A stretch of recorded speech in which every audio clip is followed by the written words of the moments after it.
सामईन। तो कैसे हैं आप? उम्मीद करता हूँ आप सब भाई खैरियत से होंगे। आज की ये वीडियो उन भाइयों उन बहनों के लिए है जिनके बाल झड़ रह जाते हैं और वो अपने बालों को मजबूत और लंबा करना चाहते हैं। आज की इस वीडियो का टाइटल है बालों की बीमारियों का इलाज खुद करें।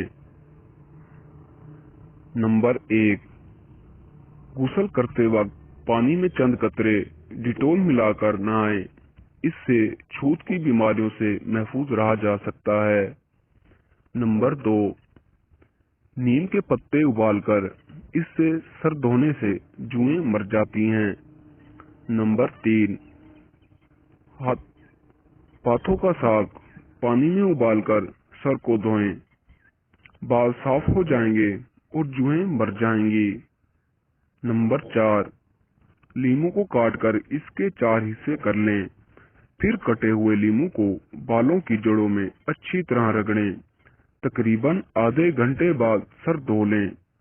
नंबर 5, घी बालों की जड़ों पर लगाने से बाल सफेद होना रुक जाते हैं।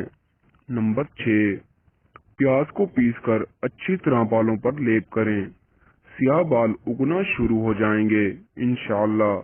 नंबर 7, तिल का इस्तेमाल रोजाना करने से बाल लंबे और घने मुलायम और चमकदार हो जाएंगे। नंबर 8, बाल खच्चों पर उड़ाते जा रहे हैं तो लहसुन का सेक देना फायदेमंद है। नंबर 9, धनिया का रस गंजेपन पर लगाने से नए बाल बहुत ही जल्द निकल आते हैं। तो दोस्तों, आज की हमारी ये थी छोटी सी वीडियो। अगर आपको हमारी वीडियो पसंद आई हो तो वीडियो को लाइक कर दीजिए और चैनल को सब्सक्राइब कर दीजिए। तो मिलते हैं अगली वीडियो में, तब तक के लिए अल्लाह हाफिज।